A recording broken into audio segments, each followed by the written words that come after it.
So, yesterday we had a kind of a nice introduction day, and we started by trying to define what a nonviolent conflict is. And we said that we are looking at it as a form of warfare. And whether we are looking at it as a warfare for political power or warfare for political and social space, this is an asymmetric conflict. And one side doesn't have the military option. That doesn't necessarily mean that that side wouldn't try or use military option if it had it. But let's say this is the story about boxing with Tyson. So one side just decides they're not going to box with Mike Tyson, they're going to play chess. And then we have this asymmetric warfare. And then we walked through the history a little bit and looked at the consequences of variety of military conflicts and unarmed conflicts. And we noted that there are dramatic consequences of certain nonviolent conflicts in history, whether this is the beginning of the end of the colonialism as we know it, coming from Gandhian struggle, or the beginning of the collapse of the Soviet Union, coming from the struggle of Lech Walesa, but in both cases, these consequences are pretty big. And then we talked a little bit about how do we understand and structure this story of nonviolent struggle. And we mentioned the importance of having the vision, or let's say the clear answer to where do we want to be once this struggle is over. And how the strategy is not more about the means to get there. And we mentioned the basic principles of war and Sun Tzu, and said how it is important to understand that this is very much like climbing the stairs. So you need to pick the battle you can win, you win this battle, you proclaim the victory, you get the hell out of there. So you build a little bit of your authority, a little bit of your human resource, a little bit of the material resource, and then you are ready for the next, a little bit bigger step. And then we try to define the political power. And aside of the complicated scientific definitions, we define that power in the society comes from the people. And we were looking at the two different models. One is pyramidal model, where power is coming from the top to the bottom, and you learn how to easily dismantle a professor from the class by small acts of disobedience. But to win in such a conflict, you need numbers. And these numbers are very important. So the real trick in making a nonviolent movement is how to make people join.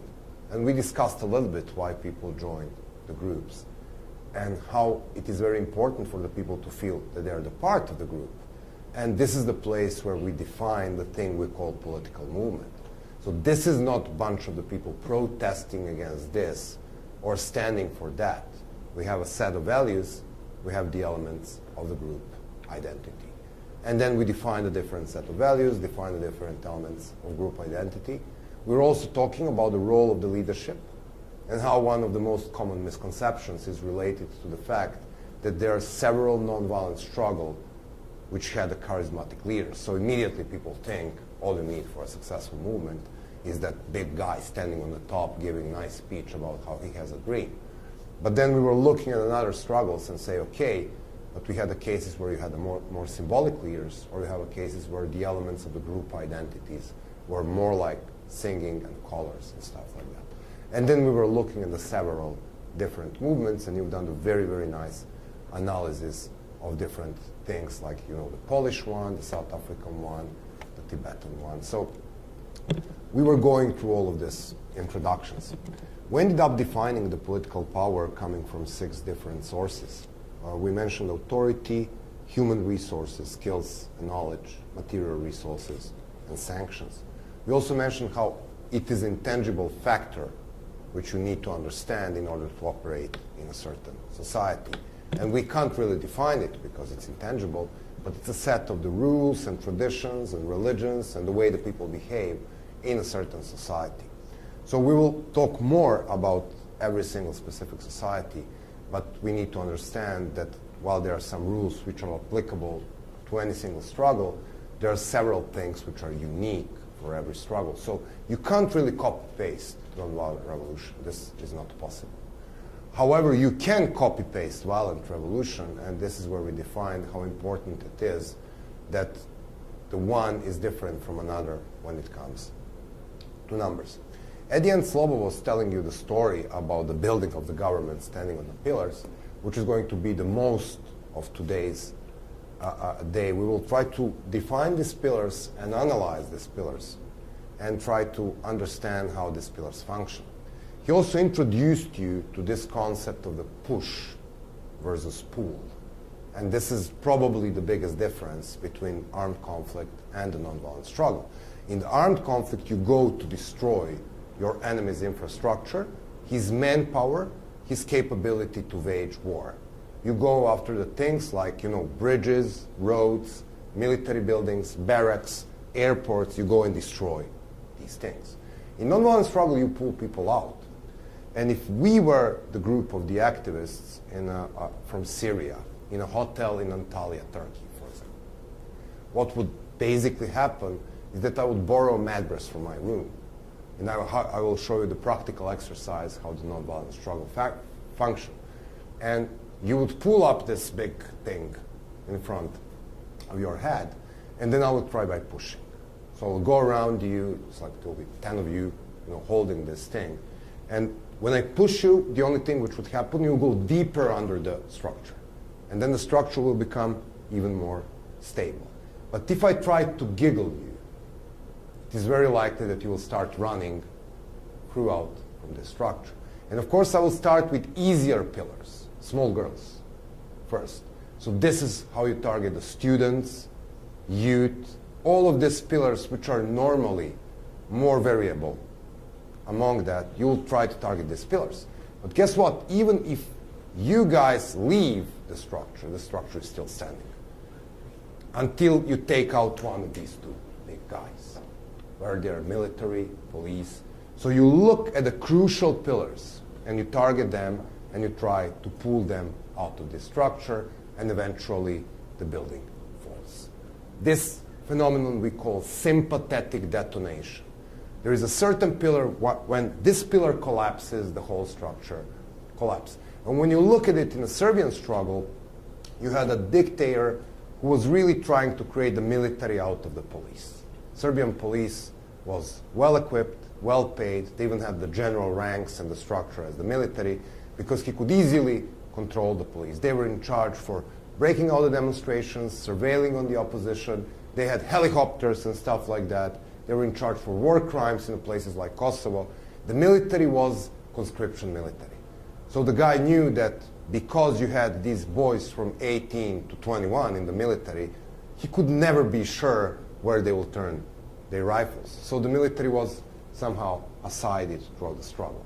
And today when we talk about the power graph and how the different pillars were supporting government in different time frame, you will see that the military was more or less neutral throughout the Serbian conflict. Very unlike police, which was strictly affiliated with the regime. So the day the police refused the command to shoot into demonstrators, October 5th, 2000, regime collapsed. So you need to pull the biggest pillar out, and then the whole structure falls down. It was very similar with the military in Egypt. Mubarak was standing on two legs. One was international community, another one was powerful military. The moment where people were capable to persuade the international community that this is not jihad revolution, and the moment they were capable of persuading the top of the military that the only way for them to survive is to get rid of Mubarak, it was history. So, but this is not spontaneous thing where people go on the street. From day one, they were putting kids on the tanks and flowers. So when you look at designed nonviolent revolution, you can see that there is a strategy there. And today or tomorrow we'll spend some time watching one of these clips from Al Jazeera, and you will see how these guys were structuring their struggle. So part of today's work will be to analyze the pillars of certain society and how they move. In the exercise Slobo will present to you, we call power graph, very soon. But I will start with what lies in the real heart of the political power, and this is obedience. So we'll try to examine the psychological phenomenon of obedience, because we were talking, what's the most important sentence you learned yesterday? if people do not obey? Rulers cannot rule. So what is this thing we call obedience, and where the hell this thing is coming from? Why do people obey? Fear. Fear. Sometimes people obey, yes? Personal enrichment, yes. Sometimes it's very, how to say, profitable, lucrative for you to obey, yes. Stability, yes. I don't want to shake this boat. This is our country. You don't shake the country in the time of the crisis. What else? Safety. It's also a good point, yes?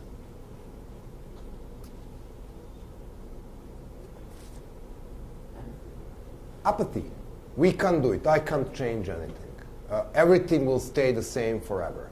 I'm just a little somebody. Who the hell I am to change the stuff? Yes. What else? Societal norms. Yes, sometimes you have a societies in which obedience is a norm. I mean, look at the Asians. These people are fascinating. Look at the way the Japanese culture functions, or Chinese culture, or Vietnamese culture.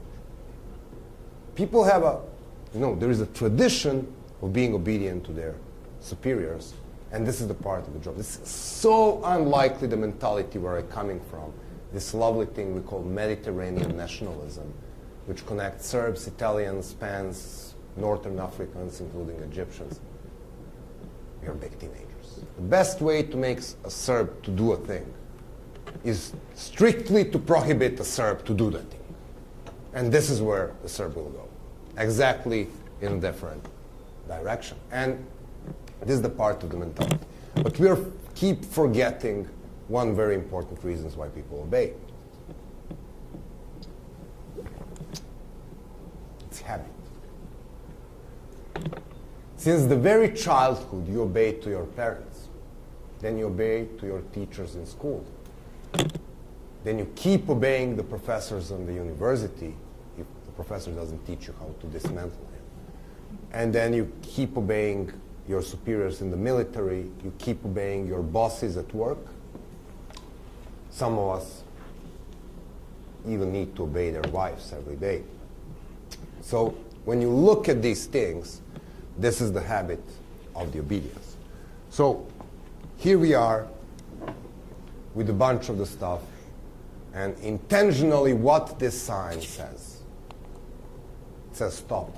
What do you do when you see a stop sign in a deserted intersection in the middle of the nowhere at 2 a.m.? You stop. You're obeying even the symbols of the state authority, like the traffic sign. There's nobody to tape you, there are no cameras, there are no policemen, but you instinctively stop. This is how this habit is strong. And of course, we can argue and say, okay, but it is in your personal interest to stop. Or you can say you stop because you have a fear that the camera will tape you and you will get fined. And then somebody else can say you stop because of your self-interest, because obviously you don't want to have a car crash. But whatever is the reason, you stop. It's important. The real thing is important, what is happening in the real time. So people do obey because of habit, self-interest, fear of sanctions, zone of indifference, absence of self-confidence, moral obligations. Sometimes people obey because of the psychological identification with their rulers. Chavez, what a master of deception. Even his supporters are called Chavistas. This is the new model of Latin American socialism. You don't even look at the fact that people live poorly, they have a bad public service, and their infrastructure is like shit with all of this oil, because people identify with their leader. He's the protector of the poor, whatever. So the state propaganda, look at the Mugabe. He was the guy pushing the Zimbabwe through the tough times of the anti-colonial struggle, which is why he is the father of the nation. So we love the father of the nation. In North Korea, we love even the father of the nation, and we pay honors to the father of the father of the father of the nation. And they are the chosen one. People psychologically identify with their rulers. When Serbian strongman Tito, 1980, I was devastated. I was 7. I was devastated. I couldn't stop crying. I really loved the guy. Propaganda, decent life, whatever is the reason, but I was psychologically identified with this guy. And by the way, I was right, because country fell apart 10 years after, but that's yet another story. So superhuman factors. Helplessness. Majority doing it. How do you say? Go with the flow. It's like, no, everybody else is doing it, so why would I shake this boat? So the real trick in nonviolent struggle is to understand these patterns and break them down. Every single one of them. Like Slobo says yesterday, look at the business community. They may say it is in our best self-interest to support this government, but you can persuade them that it is maybe in their self-interest to support the opposition as well, because you never know. So these guys are always playing a roulette, putting some coins on black, putting some coins on red. And you know, whatever comes out, they win. You can talk to the police force and say, oh, it's a role of the police to serve and to protect. Wouldn't you rather serve and protect law and order than one family?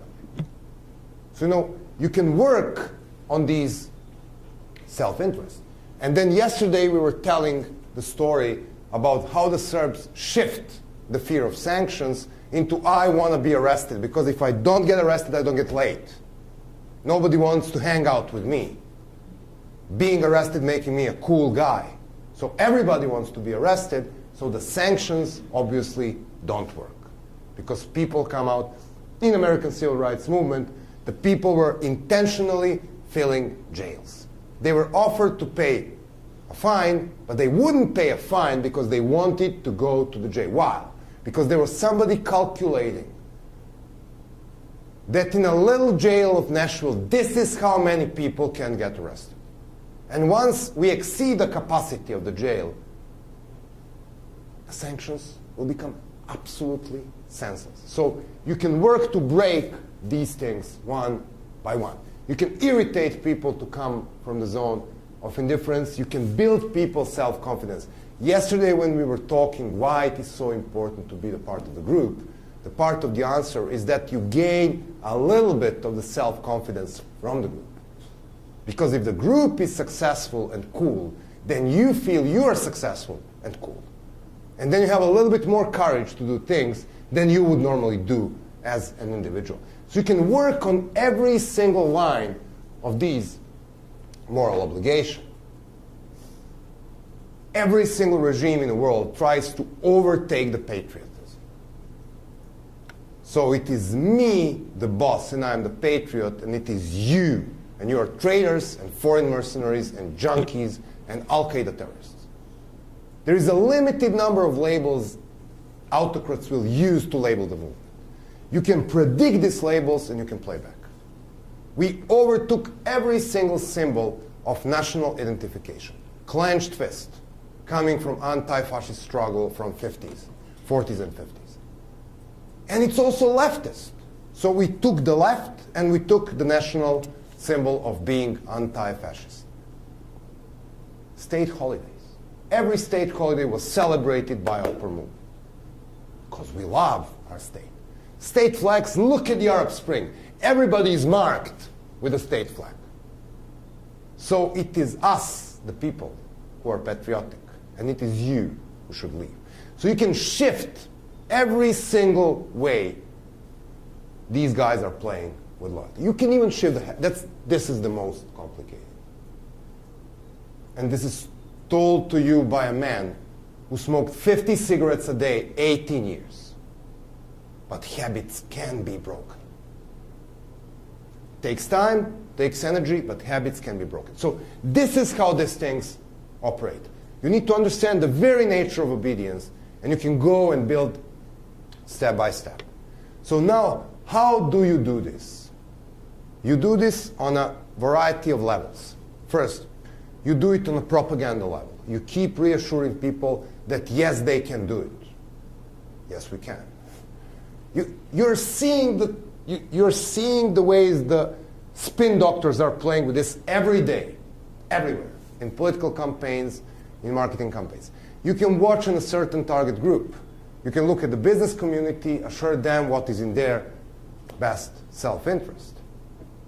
You can look at the ethnic groups. Look at Syria now. Assad is clinging on his Alawite minority, and he survives on the fear of the Christians and Kurds. Christians, that they will be eaten by the majority of Sunnis, and Kurds, that once the Turkey steps in, they will be treated like they're treated in Turkey. So you need to reassure these groups that if united we stand, we will blah, blah, blah. And then you need to take and shift these loyalties from the government. But this can be done if you understand the way your opponent plays. And it plays by this thing. So, but what we need to understand, and as Slobo said yesterday, loyalty is very individual thing. And this is where we use a trick, which he mentioned yesterday, and this is the loyalty pie. Every single person in the world owes loyalty to different things. And there are absolutely no two identical people in the world. So whom do we owe our loyalty to?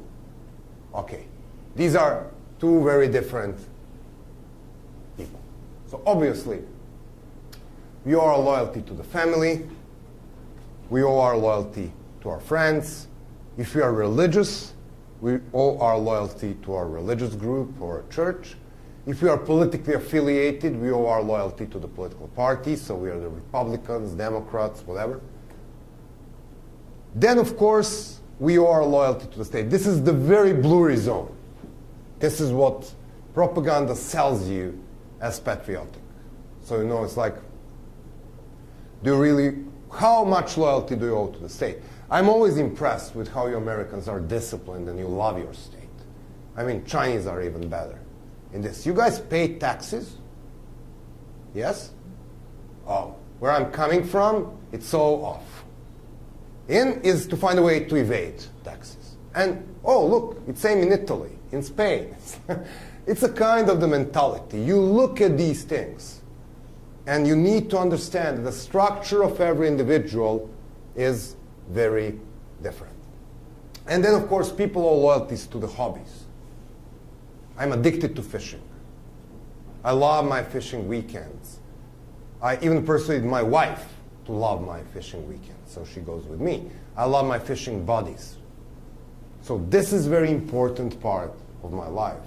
And I owe my loyalty to these kind of things. So what you basically do, and what state basically tries to do, they try to eat every single piece of your loyalty pie.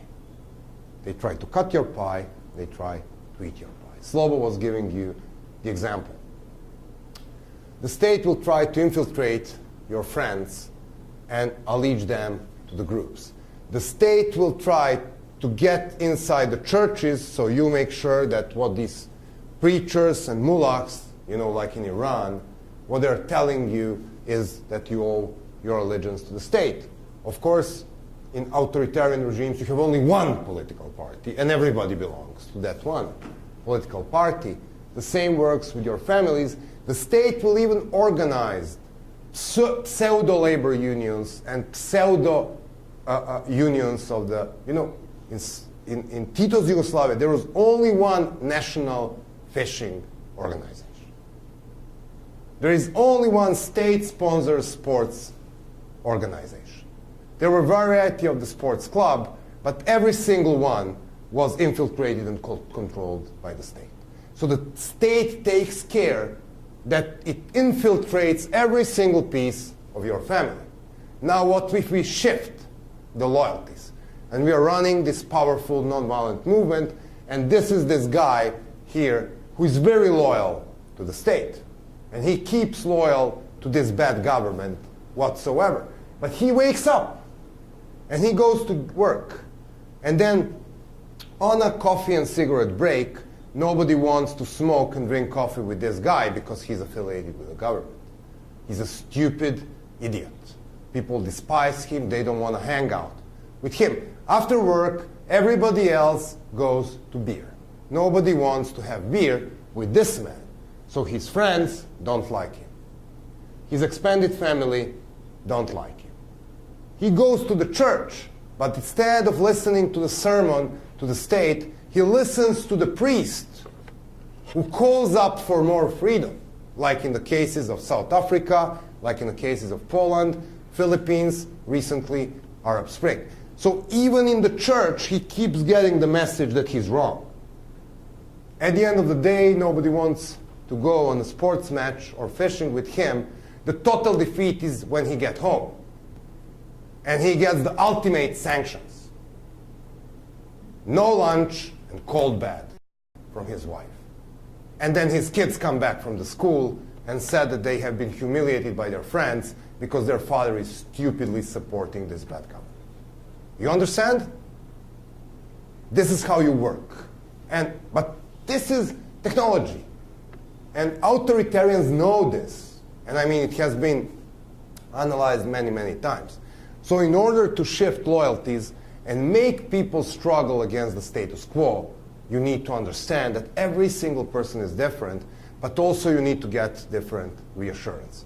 So different ways of obedience can be broken by different involvement of breaking down these patterns, but also you need to understand that obedience and loyalty pie is very, very individual category. So normally we would spend some time defining this thing, and then this is like daily roles.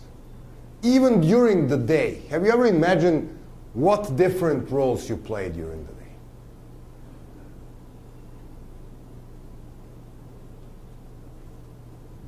Okay, when I'm in New York and teaching on NYU, I'm kind of teacher. I'm beloved husband and soon-to-be father. I'm absolutely proud of my fantastic fishing skills. Twice a week I play a guitar with some friends, so I'm also kind of the amateur rock musician. So during the week you play so many roles. I'm even a member of the fitness club and one library. So the way do you know how the companies are selling you products? They have this thing. They know this thing. Let me give you the example. What do we know about, well, it used to be Diet Coke. Now it's Coke Light. It's still Diet Coke. No, wait a second. What's the difference between Diet Coke and the Coke Zero? And why Coke Zero?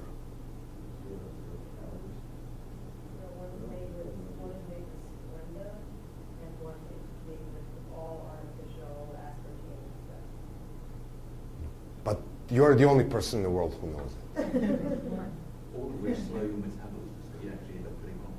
Come on, look at the glasses. Look at the glasses. Why Coke Zero has ever been invented? For whom? For the ordinary diet soda drinkers. Or people who weren't drinking diet soda and now say, oh, I can go with zero. It's more masculine. So this is how it worked. You have us. No, this is how they worked. They were looking at this Coke, and then they said everybody drinks Coke, but this is so unhealthy. And we don't really care about if it's unhealthy, but people get fat. And people are 30 years ago getting obsessed by getting fat. So we will do the Diet Coke or the Coke Light. But then it's like, this is so unmasculine to drink the Diet Coke or Coke Light. And then they invented the Coke Zero, which is basically the same shit. But when you look at the commercials, they're completely different. I was just going to say, I don't know if anyone saw that, but when Dr. Pepper came out with their diet drink, their commercials were only for men. Yeah, they specifically said this drink is not for women, it's a manly drink. But you don't think about this thing. So let me give you another example. Where is my beloved juice? Where is my beloved juice? Okay. There is this company from California. Are we good with the sound? Yes. There is this company from California producing orange juices. And they want to increase their sales. And they put more money into outdoor advertisement, into TV commercials. Ooh, it's a good one. And they can't make the sales. So they call the spin doctor, this $2,000 an hour genius, to try to help them. And the reason why this guy costs so much is because he asks the right questions. So what they do is that they are looking at their spending budget. They're spending so much money on advertising, and there is no increase in salaries.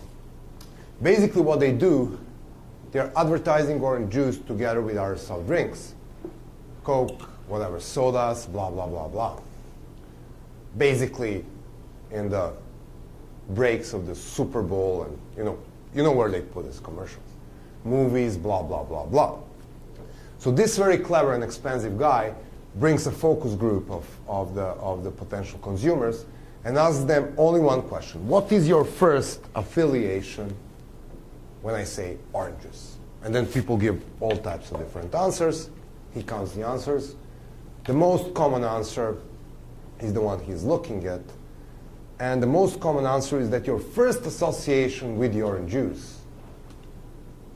is that gives you freshness and the energy for the day. Which leads us to the conclusion that the most common time that I would buy an orange juice is at the beginning of the day. So they move commercial for this orange juice from the commercials with soft drinks into the commercials with milk, yogurt, and cereals. They increase sale 15%. Why? Because when you watch the commercial for the milk, this is where you are getting prepared for your grocery store. This is when you are mom. You are wearing your mom's hat, and they're selling this to you. Do you know the Mr. Proper? Well, sorry. It's Mr. Proper in Europe. What is happening with, how do the commercials with this guy look? First of all, how he looks. Masculine, cool, yes. There is always one scenario with these commercials, yes? How it looks, come on. I think it's like a girl, a woman struggling or something, and he just pops up and he's like, hey. And she sits on her ass, and the house gets clean. And then he appears like, why? Because who is the decision maker of buying when it comes to the home chemistry? Women. So this is where I'm selling it. So look at this. You want to sell Diet Coke? Where would you put a billboard? In a fancy restaurant? In the gym. Because this is where you are sweating, trying to burn these goddamn extra calories. You understand? But this is because the company knows that this is your hat at that moment. So you're playing so many different roles throughout the day. And they're not going to put it in a church or anywhere near church, because this is not the place you're thinking about the calories. But then on the way to the church, you'll have 15 different people, Salvation Army, this and that. They're going to give you the leaflets to give up a piece of your riches to help the poor. Because they know that on your way on the church, you wear that hat. Have you ever thought about this? Well, this is how it works. That's the bad news. And I mean, it's like when you look at these stuff, this is absolutely sane when it comes to building the movement. You need to understand how the people loyalties work. You need to somehow stick with these loyalties. You need to shift these loyalties. And you need to know what to sell and when to sell. We'll speak more about the propaganda and targeted communication, how we define your messages in the nonviolent movement. But before all, you need to understand that there are various reasons why people obey, that every single type of reason can be broken down, and you can shift these loyalties, that every single person has many different pieces of the loyalty pie, and then this even varies throughout the day or the week. And when you look at a person as a very complex thing, you know that you have many loyalties, but these things can be changed. Questions? That was shocking morning, huh? You now understand why Serbs need to be bombed all time, every time. Because we are like the cockroaches. If one of us survive, it's too much. Okay, so now I will call Slobo, and you will tell me the story of your pillars. You listed the pillars yesterday? Because he's going to introduce you to the next exercise we call power graph. Okay? Let me find Slobo. Yeah. Slobo. Slobi.